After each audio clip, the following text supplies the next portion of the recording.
En torno a la guerra en Ucrania, los medios y gobiernos occidentales nos prohíben leer otro libro que el escrito por la OTAN. Los medios rusos, que durante años han sido espacio para analistas internacionales críticos, han sido prohibidos por Estados Unidos, la Unión Europea, Reino Unido y otros aliados. Su señal abierta, sus canales YouTube y todas sus redes sociales, sin decisión judicial alguna. Google ha borrado de su buscador sus contenidos anteriores, su hemeroteca, para reescribir la historia como el Ministerio de la Verdad de la novela 1984. Los medios aplican una censura estricta, dejando, eso sí, algunos espacios testimoniales que justifiquen su falsa pluralidad. Liu Xibaya, politóloga rusa, se enfrentaba a una jauría en el canal Español 4. Al denunciar los 8 años de bombardeos ucranianos en Donbass, tuvo que escuchar que eran matices irrelevantes. Me parece un auténtico insulto que empecemos con matices irrelevantes ante una situación que es tan sumamente clara que no permite tomar blancos y negros. Es tan evidente aquí quiénes son los buenos y quiénes son los malos. Precisamente por relatar la situación en Donbass, el diario francés Le Figaro censuró un reportaje de su corresponsal Anne-Laure Bunel. El coronel español Pedro Baños decidió abandonar sus apariciones en televisión tras recibir serias amenazas. La razón, el tono neutral de sus análisis sobre el conflicto. YouTube ha censurado no solo a medios y periodistas de Rusia con millones de seguidores, también documentales como Ucrania on Fire, de Oliver Stone, realizado hace ya 6 años. Twitter ha etiquetado como medios afiliados al gobierno ruso las cuentas de todo periodista que haya colaborado en algún momento con algún canal público ruso. Es la estrella amarilla con la que marcarlos profesionalmente de cara al futuro. Para la propaganda de guerra contra Rusia en la red TikTok, Joe Biden convocó a los 30 TikTokers más influyentes, dándoles un mensaje claro a difundir. El culpable de la inflación en Estados Unidos es Putin. Facebook e Instagram han levantado la prohibición de los mensajes de odio si estos son contra Rusia, permitiéndose los llamados a matar a los presidentes ruso y bielorruso y los elogios al regimiento nazi ucraniano Azov. Las redes permiten y jalean este odio antirruso. Políticos como el senador estadounidense Lindsey Graham han pedido en Twitter el asesinato del presidente Vladimir Putin, sin que la red les haya limitado. En medios serios, como NBC News, un reportero proponía un ataque de la OTAN a convoyes rusos, o lo que es casi lo mismo, el inicio de la Tercera Guerra Mundial. La periodista rusa que protestó en televisión contra Putin y a la que solo le han impuesto una multa es ya una estrella mundial. Pero sobre un periodista europeo, el vasco Pablo González, que lleva casi un mes encarcelado e incomunicado en Polonia, acusado de ser espía ruso por informar sobre el drama en Donbass, el silencio mediático es casi absoluto.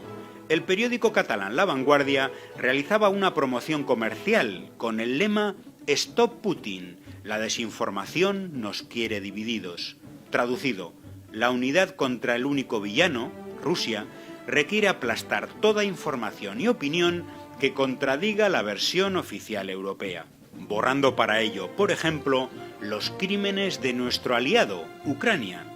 El diario español ABC eliminaba las noticias que había publicado en 2016 sobre violaciones a niños y niñas por parte del ejército de Kiev. Llaman Centro para el Mantenimiento de la Paz a una base de entrenamiento de mercenarios. Palabra, por cierto, prohibida en los medios. Son combatientes extranjeros.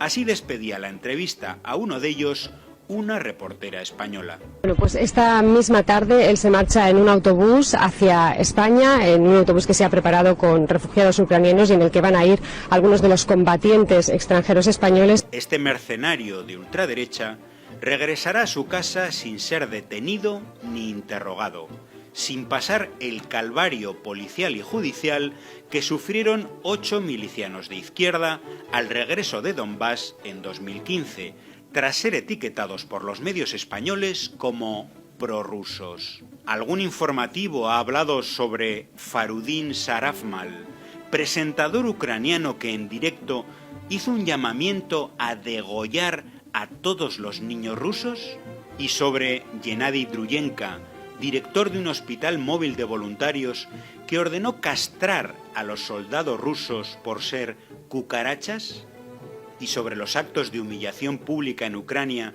a personas gitanas pintadas de verde y atadas a postes. Nada. El regimiento Azov, compuesto por neonazis, es una fuerza voluntaria de reserva de las Fuerzas Armadas de Ucrania, y sus miembros, nazis, son entrevistados como si tal cosa por medios como la CNN.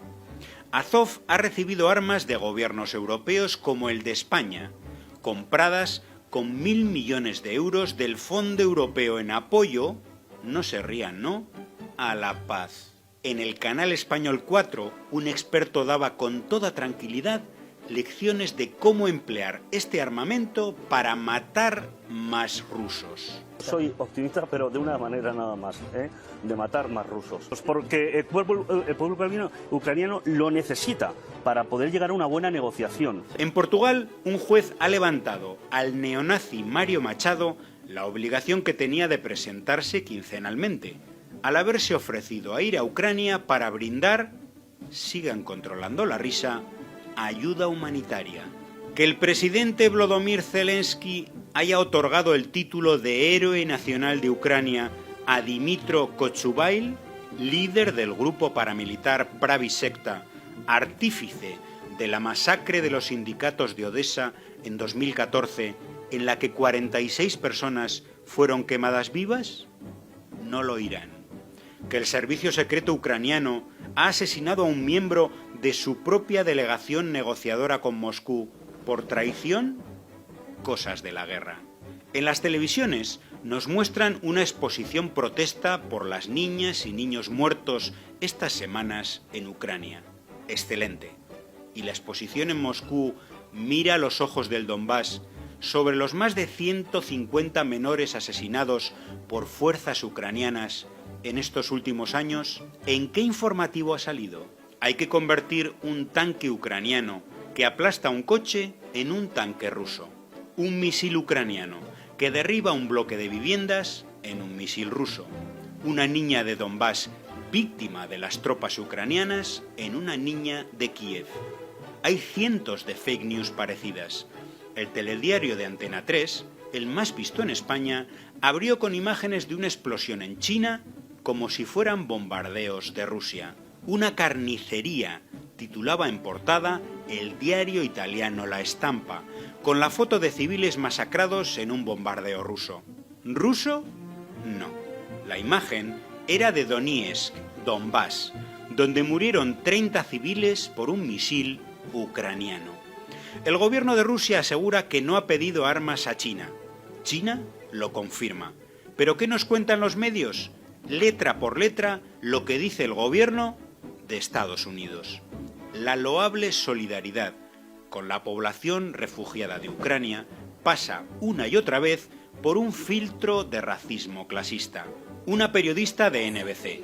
Estos no son refugiados de Siria, son de nuestra vecina Ucrania, son cristianos, son blancos, se parecen mucho a nosotros. Un reportero de CBS. Este no es un lugar, con todo respeto, como Irak o Afganistán, que tiene conflictos hace décadas. Este es un país relativamente civilizado y europeo. Un entrevistado por BBC. Es gente europea con ojos azules y pelo rubio que está siendo asesinada. Un testimonio en La Sexta. Pero no hay niños que estamos acostumbrados a ver sufrir en televisión, sino rubios con los ojos azules, eso es muy importante. Y como guinda, un informativo de 13TV, y no es una parodia. La situación de los refugiados, pues te lo puedes imaginar, es que es gente como tú o como yo, he visto bolsos de Dolce & Gabbana, ropa de Louis Vuitton, o sea, gente que podría estar en Madrid perfectamente, es que es gente como nosotros y vive en unas condiciones totalmente deplorables.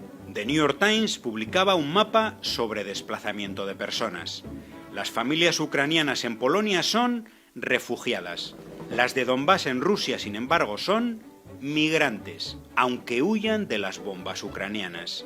Mientras la Unión Europea ha dado la orden de regularizar de manera extraordinaria a millones de personas procedentes de Ucrania, la población africana sigue siendo recibida a palos por las policías europeas. Eso quienes llegan. En el último naufragio de marzo, 44 personas morían frente a las costas canarias. La geopolítica exige no martillear nuestras conciencias con las más de 10.000 niñas y niños muertos en Yemen por misiles de Arabia Saudí, cuyo gobierno, amigo de Occidente, no recibe sanciones. Ninguna. El Gran Hermano también ha llegado al deporte. La afición del Estrella Roja de Belgrado realizó una impactante protesta contra la OTAN en las gradas de su estadio, visibilizando los nombres de los países que ha bombardeado. De inmediato la reacción del periodismo europeo, mentir sobre el supuesto carácter neonazi de dicha afición. Falso. En 2009, el futbolista Frédéric Canuté fue sancionado por la FIFA con 3.000 euros por mostrar una camiseta en apoyo a Palestina. En 2016, por la misma condena a Israel por parte de su afición, la UEFA sancionó al Celtic de Glasgow. Pero ahora, hacer política en el campo y apoyar al gobierno de Ucrania es obligatorio para todos los clubes de fútbol. Dos individuos ya identificados por la Archancha mostraron su apoyo a Rusia. Banderas a favor de Rusia en San Mamés. Banderas y pancartas. La Archancha ya ha identificado a los autores. Esto decía el comentarista catalán Josep Pedrerol, tratando de criminalizar a quienes portaban banderas de la República Popular de Donetsk, Donbass, un pueblo masacrado durante 8 años por el ejército de Ucrania y que votó masivamente por su independencia. Pero en los medios leemos que eran pancartas a favor de la invasión rusa. El empresario ruso Roman Abramovich se ha visto obligado a vender el equipo de fútbol inglés Chelsea por la presión política y mediática. Pero el Newcastle seguirá en manos de la Casa Real Saudí, que lleva 7 años bombardeando Yemen y ha causado allí más de 300.000 muertes. Por cierto, el 12 de marzo fueron ejecutadas en Riad 81 personas en un solo día. Pero la Supercopa de España seguirá celebrándose allí, en Arabia Saudí, que paga a la Federación Española de Fútbol 30 millones por año. Todo muy coherente. La política de chantaje a escala global hace que empresarios rusos sean sancionados no por sus decisiones, sino por las del gobierno de Rusia, igual que sus deportistas, que no pueden competir con la bandera de su país ni en mundiales ni en olimpiadas. Nikita Majishin, piloto ruso, ha sido despedido del equipo Haas de Fórmula 1. El tenista Daniil Medvedev deberá renegar de Putin si quiere competir en Wimbledon. Y el gran maestro de ajedrez, Sergei Karyakin, ha recibido una sanción de 6 meses. La Asociación Ucraniana de Fútbol ha retirado a Anatolín Timaishuk, uno de los mejores jugadores de su historia, todos sus títulos y su licencia de entrenador debido a su silencio ante la invasión rusa. El luchador ucraniano Maxim Rindovsky fue torturado y ejecutado por neonazis, acusado de equidistancia en el conflicto con Rusia. ¿Algún escándalo en la prensa deportiva? La caza de brujas ha llegado también a la cultura. El ruso Valery Gergiev fue destituido como director de la Orquesta Filarmónica de Múnich. Los teatros europeos, como el Teatro Real de Madrid, están cancelando las actuaciones del Ballet Bolshoi. La Orquesta Filarmónica de Cardiff, Gales, ha sacado de su repertorio las obras de Tchaikovsky. Debido a las protestas, la Universidad de Milán tuvo que dar marcha atrás a su decisión de eliminar un curso sobre Dostoyevsky. Y la de Córdoba no solo ha roto relaciones con el profesorado de Rusia, sino que amenazó con hacerlo con el de Cuba e Irán, si no rechazaban la invasión rusa. La rectora de la Universidad de Valencia llamó a la autodeportación de todo el estudiantado ruso. En Arlington, Virginia, un profesor de escuela que incluyó en una clase sobre la guerra de Ucrania el punto de vista de Rusia fue filmado y denunciado por un alumno. Inmediatamente fue suspendido por difundir propaganda rusa. La locura no para. El nombre del cosmonauta Yuri Gagarin, primer hombre en el espacio y fallecido hace 54 años, ha sido retirado de un acto benéfico de la Space Foundation de Estados Unidos. No pocos medios extendieron el bulo de que Rusia iba a abandonar en el espacio a un astronauta estadounidense, algo completamente falso. Como falso fue que el traje amarillo de unos cosmonautas rusos en la Estación Espacial Internacional fuera un acto de apoyo a Ucrania. Criminal de guerra, acusan a Putin en los medios que jamás aplicaron dicho término a George Bush, José María Aznar o Tony Blair, tras la invasión de Irak que provocó centenares de miles de muertes. Algún canal de televisión ha recuperado el vídeo del hoy presidente de Estados Unidos sobre los bombardeos a Yugoslavia, pues dijo exactamente esto: fui yo quien sugirió bombardear Belgrado, fui yo quien sugirió enviar pilotos estadounidenses para destruir todos los puentes. Era 1999, la OTAN lanzó 2.300 misiles y 14.000 bombas durante 78 días. Asesinó a más de 2.000 civiles. ¿Y qué papel jugaron los medios que hoy se engalanan con la bandera de Ucrania? Recordemos solo la portada de la revista Time: llevando a los serbios al infierno. Un bombardeo masivo abre la puerta a la paz. Nos dicen que Putin es un tirano porque, aseguran, prohíbe manifestaciones en contra de la guerra. Zelensky acaba de prohibir la actividad de 11 partidos, casi todos de izquierda, además del comunista, que ya era ilegal, por ser prorrusos. Todo con el aval de la Unión Europea. El gobierno de Lituania ha cancelado una donación de 400.000 vacunas anti-COVID a Bangladesh, porque este gobierno se abstuvo en la votación para condenar a Rusia en la ONU. Suiza, cuya banca guardó el oro del Tercer Reich, que protege con el secreto bancario a narcotraficantes y defraudadores de todo pelaje, en un gesto ético, tras alguna que otra amenaza quizá, abandonará su neutralidad y se unirá a las sanciones económicas contra Rusia. Y para acabar, hablemos de soberanía y de libre decisión de los pueblos. España acaba de seguir el rumbo que marcó Donald Trump en relación a Marruecos.